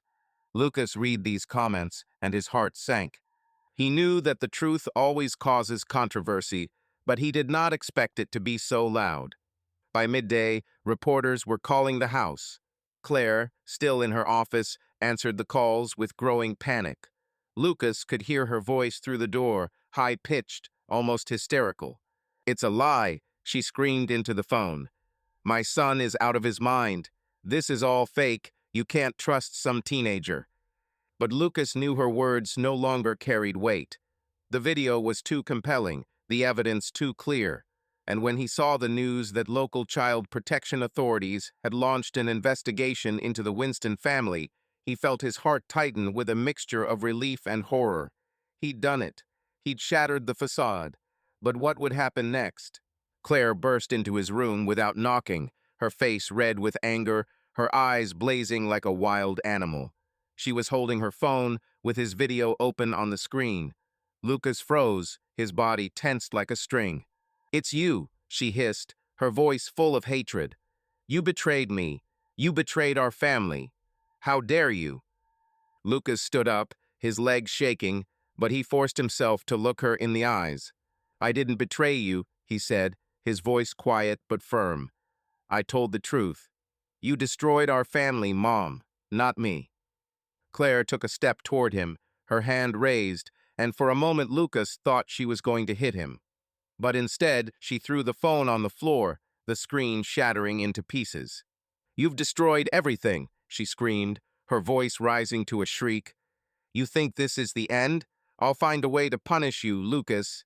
You and your pathetic brother and sister, you'll all regret it." Emma, who Claire had led out of the room to interrogate, stood in the doorway, her eyes full of tears. Noah clung to her, his small face pale with fear. Lucas looked at them, and his resolve grew. He knew he had done the right thing, even if the cost was too high. The evening took an unexpected turn.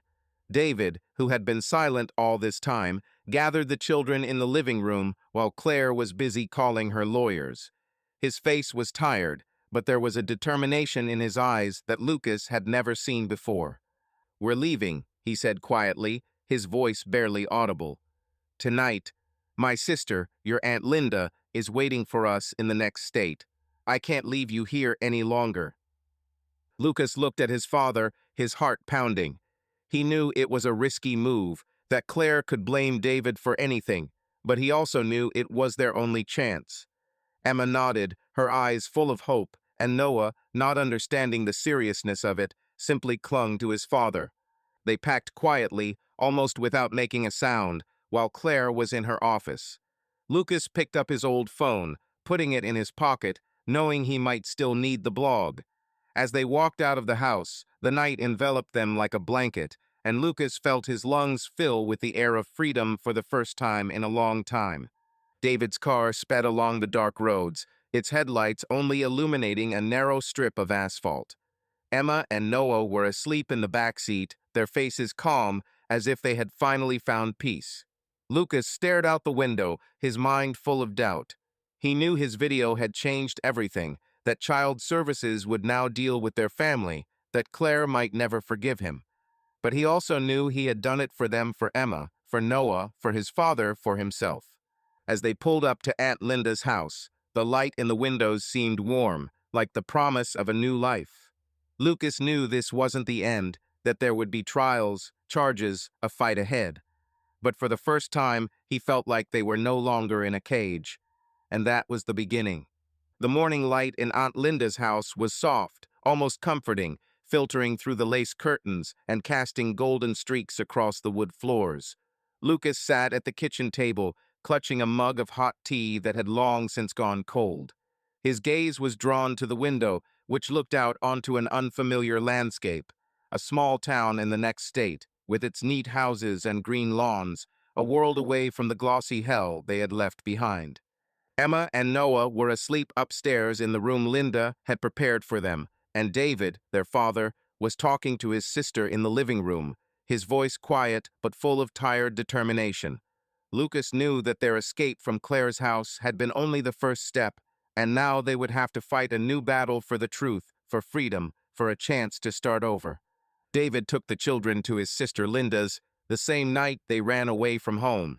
He stayed with them, refusing to return to Claire, despite her threats and calls that continued into the morning. Linda, a woman with a warm smile and a steely character, took them in without question, offering her home as a refuge. She was David's older sister, a widow with 2 sons, and her maternal intuition told her that her brother's family needed not only a roof over their heads, but protection. Lucas felt safe there, but his thoughts were still in the past, in the house where Claire ruled their lives, in the blog he'd created, in the video that changed everything. His confession, published on his blog, Glossy Kid, was the catalyst that shattered Claire Winston's facade. The video, in which Lucas identified himself as the blog's author and spoke about life behind the scenes of happiness in the details, racked up millions of views in a matter of days. Audio of Claire screaming, photos of her anger, Lucas's words of pain and truth, all of it became irrefutable proof that her perfect life was a lie. Social media exploded with discussion. The hashtag #TruthAboutClaire Winston trended, and news outlets published articles analyzing every aspect of her blog. Lucas watched from afar, connected to Linda's Wi-Fi, and with each new headline, his heart sank with a mixture of relief and fear. He knew he had done the right thing, but the price had been high. Claire, who remained in their old home, was in the eye of a storm she could no longer control. Her Instagram account, which had almost 500,000 followers, was blocked by the platform's administration after numerous complaints about misleading content and possible violation of children's rights. Her advertising contracts, which were the basis of her income, began to collapse one by one. Brands, from home goods manufacturers to children's clothing companies, terminated their agreements, citing reputational risks. Even her most loyal followers, who had admired her perfect life for years, began to unsubscribe, leaving angry comments. How could you treat children like this? You deceived us all. Give Lucas his truth. Claire tried to defend herself. She recorded several videos and posted them on alternative platforms, claiming that everything was a lie, that Lucas was out of his mind, that her family was the victim of cyberbullying. She accused David of kidnapping the children to frame her, hinted at his erratic behavior, and even tried to portray herself as a victim. But her words no longer had any power. People had seen Lucas's videos, heard her screams, read his honest posts. The world she had so carefully built had collapsed, and now she stood in the rubble, desperately trying to piece it back together. Lucas knew about it from the news Linda turned on in the morning. He saw the headlines: Instagram star Claire Winston loses everything after son exposes her. Scandal surrounding happiness in the details. What was behind the perfect picture? He read the comments online where people supported him, called him brave, and thanked him for opening their eyes. But there were also those who defended Claire, accusing Lucas of betrayal, of breaking up his family for fame. The words hurt him, but he tried not to dwell on them. He knew why he did it: for Emma, for Noah, for his father, for himself. A few days after they arrived at Linda's house, there was a call. Lucas, helping his aunt in the kitchen, froze when he heard David's voice from the hallway. "It's a journalist. He wants to talk to us." Lucas felt his stomach clench. He knew his video had attracted media attention, but the thought of talking to someone face to face terrified him. He was afraid his words would be twisted, that his truth would become someone else's sensationalist. But David insisted, saying that this was their chance to tell their story the way they wanted to. The journalist was Michael Reed, a kind-eyed, soft-spoken man in his 40s who worked for a major publication specializing in social stories. He arrived with a small crew of cameramen and a sound engineer, but was unobtrusive, trying not to upset the delicate balance the family was trying to re-establish. Linda suggested conducting the interview in the living room, where the soft lighting and cozy atmosphere created a sense of safety. Lucas, David, Emma, and Noah sat on the sofa, and Michael sat opposite, holding a notepad with questions. "I know you've been through a lot," Michael began, his voice warm but professional. "I'm not here to sensationalize. I want you to tell your story. People need to hear the truth from your lips." Lucas looked to his father for support. David nodded, his hand falling on his son's shoulder, and the simple touch gave Lucas courage. He took a deep breath and began to speak. "I started the blog because I couldn't stay silent any longer," he said, his voice quiet but confident. "My mother, Claire Winston, made us pretend we had the perfect life. She made videos of us smiling, laughing, spending time together, but it was all a lie. At home, she screamed at us, humiliated my dad, and locked Emma in her room if she did something wrong. I recorded her screams, took pictures, because I wanted the world to know the truth." Michael nodded, his eyes full of sympathy. "It was a bold move, Lucas," he said, "but probably a hard one. How did you decide to do it?" Lucas looked at Emma, who was sitting next to him, her fingers fiddling with the hem of her sweater. "For them," he said, nodding at his sister and brother. "I saw Emma crying at night, Noah afraid to speak, Dad getting quieter. I couldn't take it anymore. I knew if I didn't tell the truth, nothing would change." Emma looked up, her eyes wet, but she smiled at Lucas, a small but genuine smile. Noah, sitting next to his father, was silent, but his small hand squeezed David's, as if seeking protection. Michael turned to David. "Mr. Winston, what was it like for you to live in this situation? Why did you decide to leave?" David sighed, his face tired, but there was a strength in his voice that Lucas hadn't heard before. "I kept quiet for a long time," he said. "For too long. I thought that if I supported Claire, if I just endured, everything would work out. But I was wrong. She became more and more cruel. Her blog became more important than our family. I saw how she pressured the children, how she threatened them, and I couldn't take it anymore. When Lucas posted the video, I knew this was our chance. I took the children to my sister Linda to protect them. I stayed with them because I couldn't go back to Claire. I filed for divorce and am ready to fight for custody. Michael took notes, his pen moving quickly across the pad. This is a big decision, he said. Claire claims you kidnapped the children and that Lucas is lying. How do you respond to that? David shook his head, his lips pressed into a thin line. She's lying, he said. She's always lying. Lucas told the truth, and the evidence speaks for itself. I didn't kidnap the children, I saved them, and I'll make sure they don't have to live in fear anymore. The interview lasted more than an hour. Lucas talked about the blog, how he secretly recorded Claire, how he was afraid she would find out. David shared his story, how he tried to be a good husband, but lost himself in trying to please Claire. Emma, having gathered her strength, told of how her mother locked her in a room, how she made her pretend for the camera.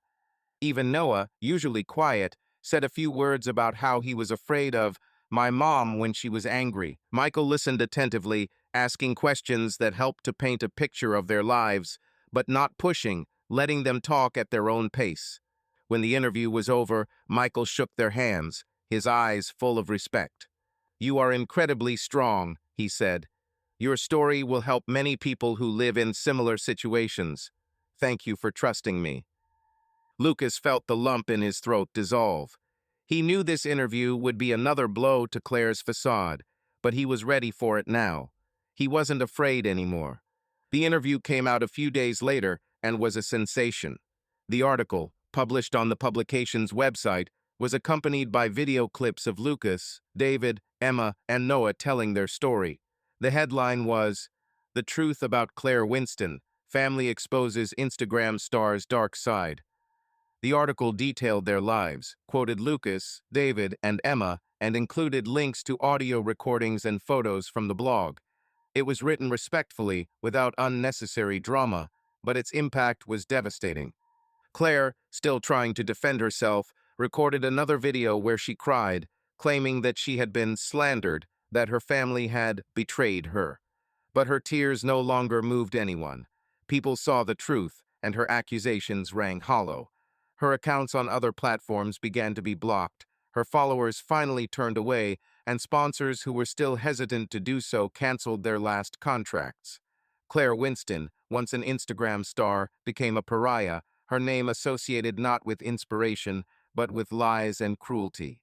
Child welfare authorities, who had launched an investigation after Lucas's video, contacted David.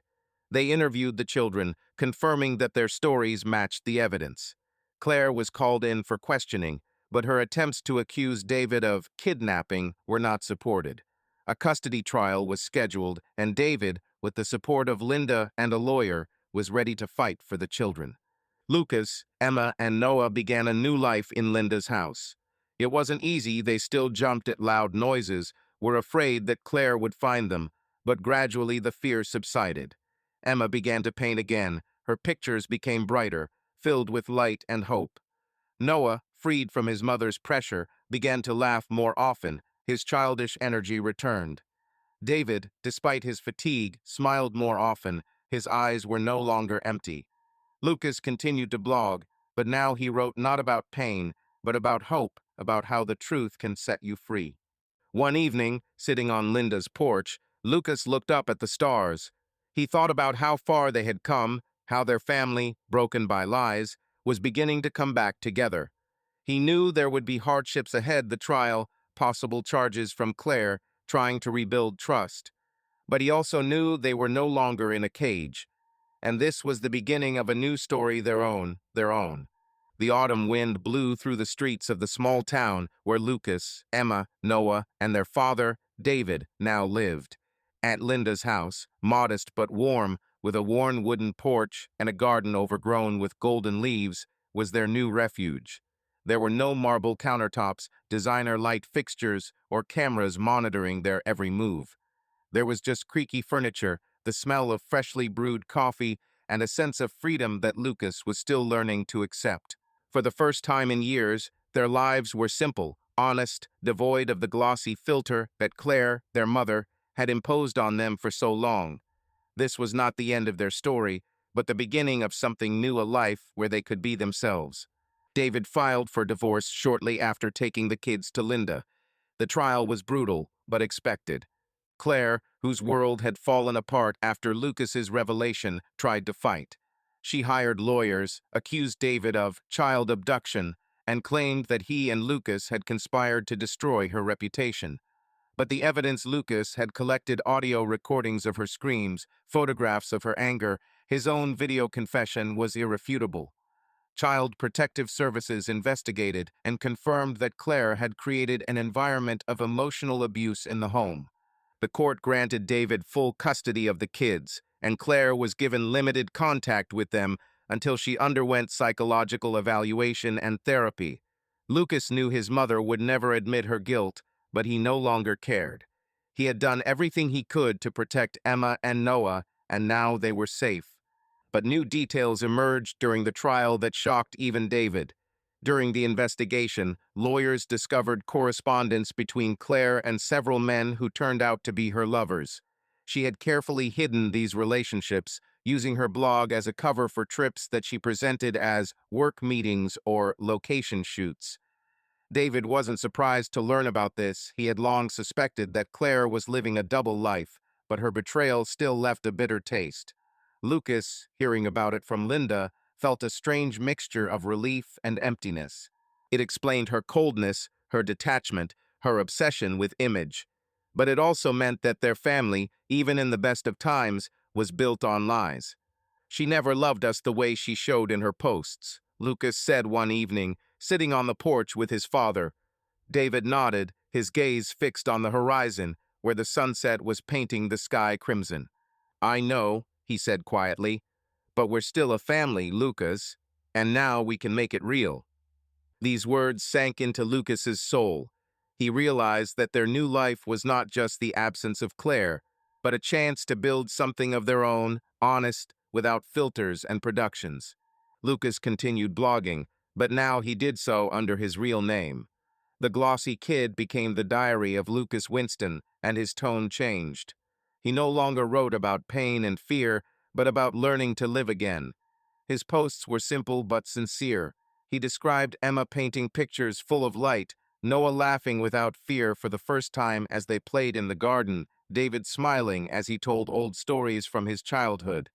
Lucas wrote about him and his father learning to cook dinner, Linda teaching them how to bake apple pie, and spending evenings playing board games, real ones, not staged ones. His audience, now in the hundreds of thousands, supported him, sharing their own stories of how they had gotten out of toxic situations. "You gave us hope," wrote someone using the handle at Free at Last. "Thank you for showing us that we can start over." Lucas read these comments, and his heart filled with warmth. He no longer felt like a shadow. He was Lucas Winston, a 15-year-old boy who had found the courage to speak the truth and change his life. Emma, freed from Claire's pressure, began to blossom. Her drawings, which had once been full of dark shadows, now shone with bright colors: green forests, blue skies, smiling faces.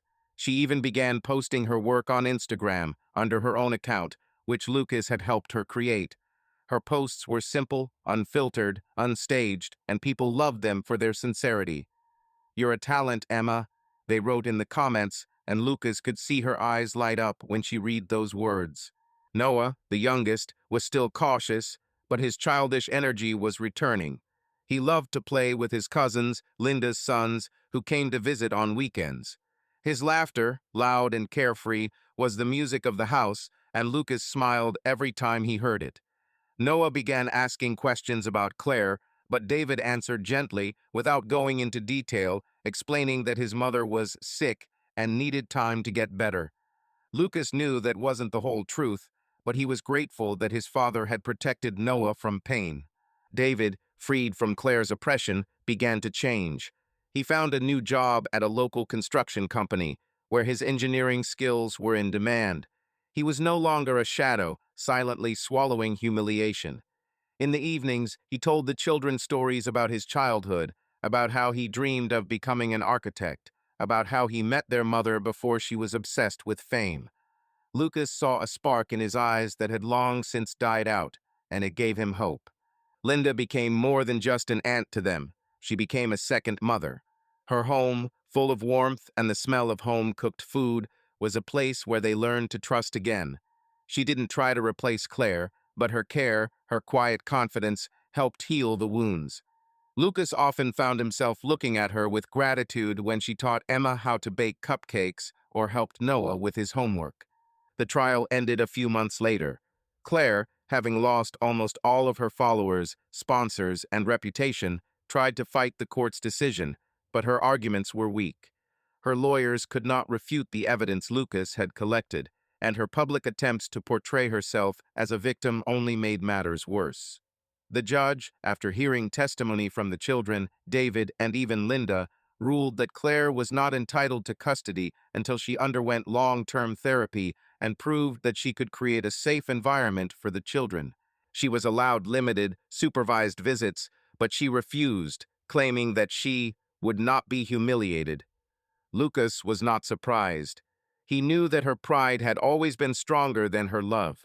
Shortly after the trial, word got out that Claire had left town. Rumors were swirling that she was trying to start a new career in another state under a different name, but without the same success. Her name had become synonymous with phoniness, and Lucas knew she would never be able to rebuild her old blog. He didn't hate her, only weary pity. She was part of his past, but she no longer defined his future. One evening, as the leaves began to fall outside, Lucas, Emma, Noah, and David gathered in Linda's living room. They had decided to sort through a box of things they had brought from the old house.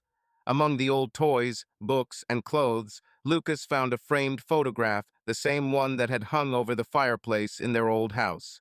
In it, they were all wearing the same beige sweaters, with the perfect smiles that Claire had staged for the Christmas card. Lucas looked at it, and his heart sank. It was a lie, captured on paper, a symbol of everything he hated. "Let's burn her," he said quietly, his voice full of determination.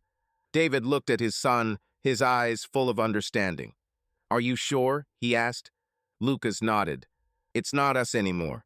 Emma and Noah, standing nearby, agreed.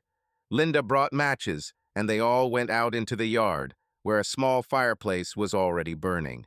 Lucas threw the photograph into the flames, and they watched the paper curl, their fake smiles dissolving in the flames. It wasn't just a gesture, it was the end of an era, the end of the glossy cage they had lived in for so long. As the fire died down, Lucas felt the weight on his chest lift. He looked at Emma, who was smiling, at Noah, who was snuggled up against his father, at David, whose eyes were warm. They were a family, not a perfect one, but a real one. And that was all they needed. Lucas continued to blog, but now his posts were about hope, about recovery, about learning to live without lies. He wrote about Emma preparing for a school art show, about Noah dreaming of becoming a soccer player, about David planning to build a house for them in this town. He wrote about himself, about learning to trust, about his dream of becoming a journalist to help others tell their truth. His blog became more than just a diary, but an inspiration to those who were looking for a way out of their own cages. One day, sitting at his laptop, Lucas wrote the last post for his old blog. "We are no longer the glossy kid. We are Lucas, Emma, Noah, and David. We are a family that has emerged from the lies and started living honestly. Thank you for being with us. Thank you for believing in our truth. Now we begin a new chapter, unfiltered, unstaged, unfearful. We begin to live." He clicked publish and closed his laptop. In the distance, he could hear Emma and Noah laughing as they played in the garden, and David calling them to dinner. Lucas smiled. For the first time in a long time, he felt like everything was going to be okay. The story has come to an end, but it is only the beginning. There are even more unexpected turns and exciting events ahead. Subscribe to stay up to date with what others can only guess. Like and comment are your connection to the author. See you soon. Subscribe to our channel so that your love doesn't cheat on you, and go ahead and listen to the next story, because this story is nothing compared to the next one. If you're under 18, don't even think, click to the next one.